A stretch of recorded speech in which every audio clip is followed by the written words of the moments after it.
Shipsa oi phai kha dubui shari pantai lob kulai kha Khatu mani boyarle shipsa oi phai kha bisiki fele Christmas tale tabu safai kha Hoy hoya ho Hoy hoya ho Hoy hoya ho Hoy hoya ho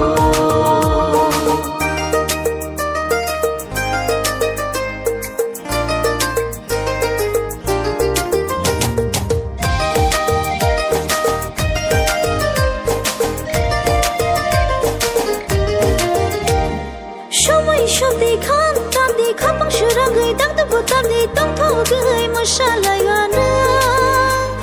sắp rơi nó khô lông lại hoa na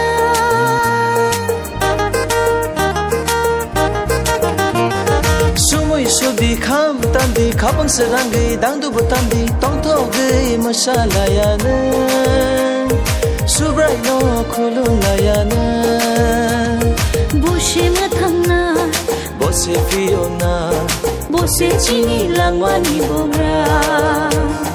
Bose matana Bose Fiona Bose chini langwani bogra Tong thong mani boyar le shipsa oi phai kha dubui shari pantai lob kulai kha Khatu mani boyarle shipsa oi phai kha bisiki fele Christmas tale tabu safai kha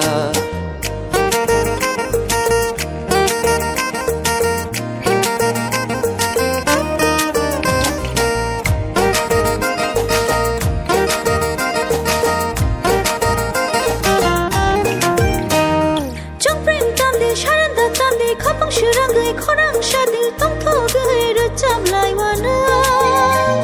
bước ra nó lấp lại hoa na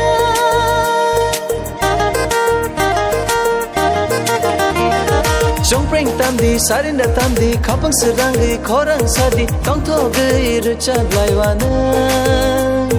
bước ra nó lấp lại hoa na Bose mà thằng na Bose Fiona Bose chini langwani bogra